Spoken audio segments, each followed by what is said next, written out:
e não perceberam, até que o dilúvio veio e os levou a todos. Assim será também a vinda do Filho do Homem. Olha para mim, por favor. Deixa a Bíblia aberta aí, eu vou continuar. Deus nos quer vigilantes. Quando a Bíblia fala da volta de Jesus, a Bíblia fala muito da segunda volta do Senhor Jesus. Os profetas falaram.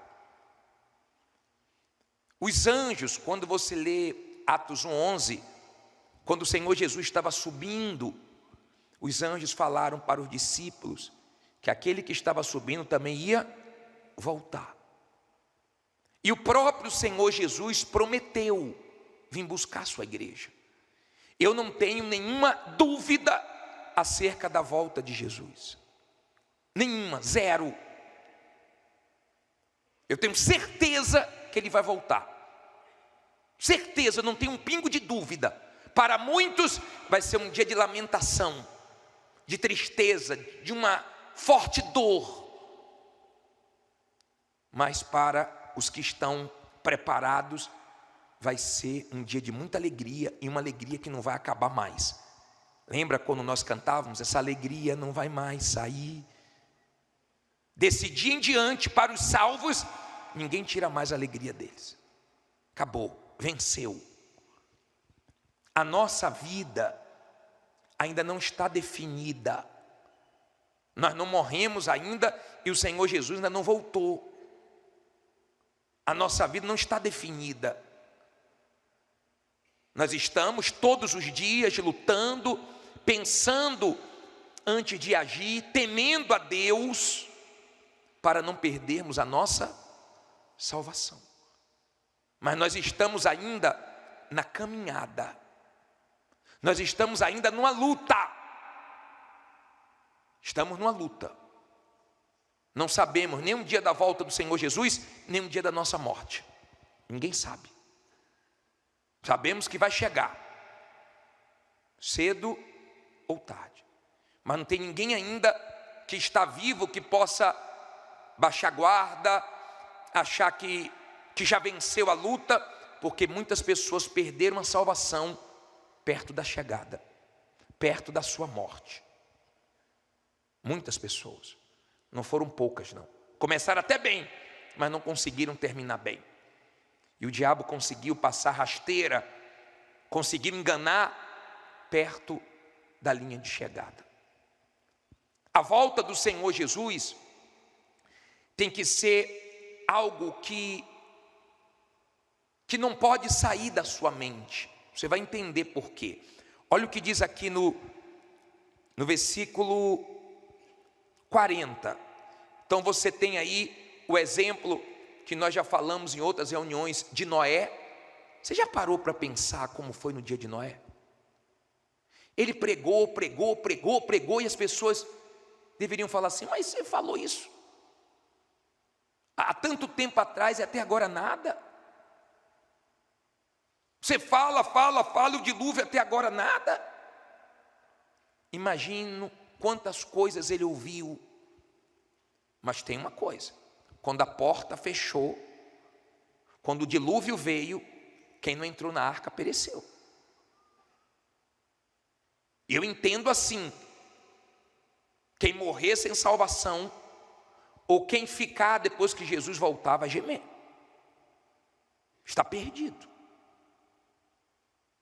Vigie. Esse tempo que é comparado ao tempo de Noé, pegou muita gente, ou pegou praticamente todos de surpresa, desapercebidos. Eu não sei se você está percebendo que nós estamos nos aproximando desse dia, eu não sei. Mas você deve amar esse tema, amar esse assunto. Eu vou colocar um versículo na tela agora, de 2 Timóteo 4:8, quando Paulo estava perto de partir, ele falou uma coisa interessante. Leia comigo no telão. Desde agora, a coroa da justiça me está guardada, a qual o Senhor, justo juiz, me dará naquele dia. e não somente a mim, mas também a quem? A todos os que amarem a sua vinda. Quando você ama a vinda do Senhor Jesus, você se prepara, você o considera, você tem temor, você investe na sua vida espiritual, na sua comunhão com Deus. Ele disse: a coroa não está preparada só para mim não, mas para todos que amam a sua vinda. Eu amo falar sobre a volta de Jesus, amo, e há quem ama ouvir sobre isso, porque ela aguarda, ela se prepara muito para esse dia. Mas a Bíblia diz assim no versículo 40, Mateus 24, 40. Então, estando dois no campo, será levado um e deixado o outro. Estando duas moendo no moinho, será levada uma e deixada outra. O que é que você entende aqui? Depois da volta do Senhor Jesus, a vida vai seguir aqui no mundo. Você está dizendo que um vai ser levado, o outro vai ficar. Dois estarão na cama, um vai subir, um vai ficar. Duas estarão trabalhando, uma vai sumir, outra vai ficar. Quer dizer, o mundo vai seguir. Aqui não deixa nenhuma dúvida. Depois do arrebatamento, o mundo vai seguir. Mas vai seguir de mal a pior. Vai seguir sem Deus, sem o Espírito Santo, sem a igreja. Eu fico pensando nesses movimentos que hoje fazem dos desigrejados. Você já ouviu as pessoas falando sobre isso? Não precisa você ir na igreja. Quem já ouviu muito isso? Vigita. Eu louvo a Deus pela igreja aberta, onde eu conheci Jesus, onde eu fui batizado nas águas, onde eu participo da Santa Ceia, onde eu ouço o que o Espírito diz à igreja. Mas no final dos tempos, tem um movimento grande sendo feito para as pessoas não amarem a igreja, não terem prazer. O que é que Davi disse? Eu amo quando me convidam para ir à casa do Senhor. Como a casa do Senhor é um lugar especial para quem é de Deus. Para quem não é, não tem valor. Mas para quem é de Deus, ela ama a casa de Deus. Ela tem o maior prazer. Depois eu vou colocar o bispo Renato falando sobre o muro das lamentações, para você entender. Os judeus até hoje lamentam por causa da destruição do templo. Você já deve ter ouvido falar do muro das lamentações. Eles ficam lamentando porque não tem mais o templo, porque o templo foi destruído. Graças a Deus por termos o templo para buscarmos Deus. Louvado seja Deus por esse lugar, por cada igreja aberta para nós falarmos de salvação. Aí ele continua dizendo assim, versículo 42. Vigiai, pois, porque não sabeis a que hora há de vir o vosso Senhor. Mas considerai isto: se o pai de família soubesse a que vigília da noite havia de vir o ladrão, vigiaria e não deixaria minar a sua casa. Viu que quando ele fala da volta dele, ele fala de vigilância, ele fala que virá como ladrão, ele fala que virá como um relâmpago, num piscar de olhos, ou seja, para trazer temor para a igreja. Quem quer ser arrebatado, quem não quer perder a salvação, tem que estar em alerta, todos os dias e o dia todo. Olha o versículo 44 para você entender. Por isso estáis vós preparados também, porque o Filho do Homem há de vir a hora em que não penseis. Então, se você é uma pessoa que quer ser salva, você não pode tirar do seu pensamento a volta de Jesus. Ele vai vir quando muitos não estiverem pensando que ele viria. Para muitas pessoas na hora vai ser uma surpresa. Jesus voltou. Imagine você vendo uma pessoa sumindo e você ficando, a igreja subindo e você ficando. Eu creio que vai ser a maior dor que uma pessoa que conhece a verdade pode sentir, ter ficado para trás. Não porque não teve oportunidades, porque teve, mas não aproveitou. Quando você lê em Lucas 16, aquele homem no inferno, a primeira coisa que ele pede é misericórdia. Aquilo que o ser humano tem todo dia em vida, aquilo que Deus não para de dar para o ser humano, e ele só despreza, só rejeita, chegando no inferno, vai ser a primeira coisa que ele vai pedir, mas não vai ter mais. Está dando para você entender? A primeira coisa que ele vai pedir é misericórdia, é uma chance, é uma oportunidade, mas não vai ter mais. Hoje tem, porque a porta está o quê?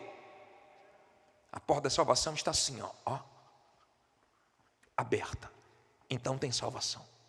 Feliz de quem entrar, mas um dia ela vai fechar. Não adianta, Senhor, abre a porta, Senhor, me salva, Senhor, me perdoe. Você poderia ter feito isso antes. Agora é tarde demais. E as pessoas que entrarem no inferno, a porta também vai se fechar. E não adianta pedir misericórdia, porque Jesus não vai lá salvar. Aquilo que o ser humano mais despreza é o que eles mais vão querer quando chegarem no inferno. Quando fecharem os olhos aqui e abrirem na eternidade. Você tem que pensar nisso. É sua alma que está em jogo. Jesus quer salvar todo mundo, mas vai salvar poucos, porque poucos querem se entregar. Poucos se arrependem dos seus pecados. Poucos mudam, poucos levam a sério a vida com Deus. Mas Ele quer salvar todos. Todos. Mas Ele não pode forçar ninguém a nada. Nós podemos ensinar, pregar, preparar, tentar de alguma maneira te ajudar, te despertar para você atentar para o principal, que é a salvação da sua alma. Mas não podemos forçar. E se você ler, eu vou colocar o versículo de Lucas 16, 29 na tela. Não precisa você abrir a Bíblia não, eu vou te mostrar na tela. Quando ele pediu misericórdia para sair do inferno, olha a resposta de Abraão para ele. Ele pediu para voltar para ver a família e pregar para os irmãos dele.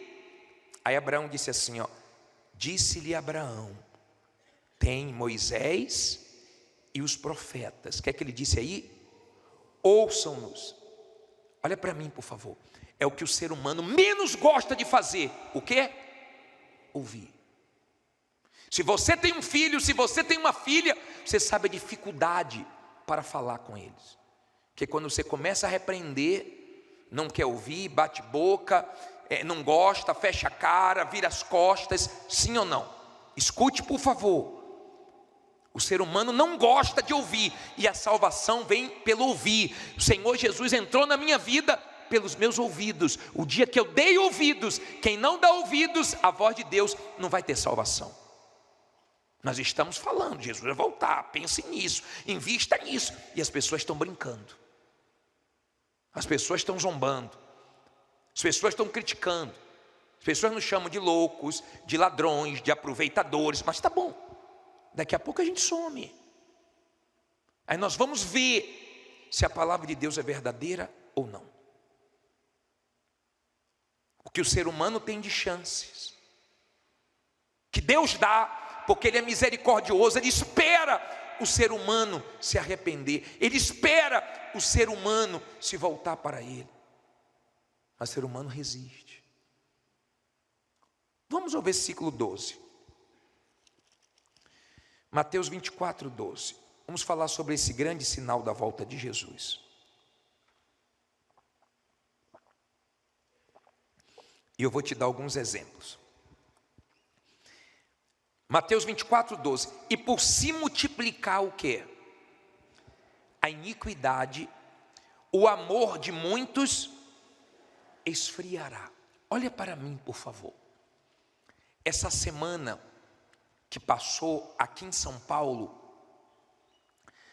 um homem estava na moto dele, não sei se você viu, e tinha uma câmera na moto, acho que no capacete dele.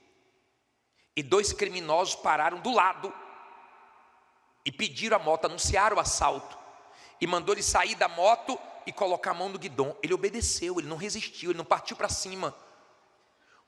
O garupa desceu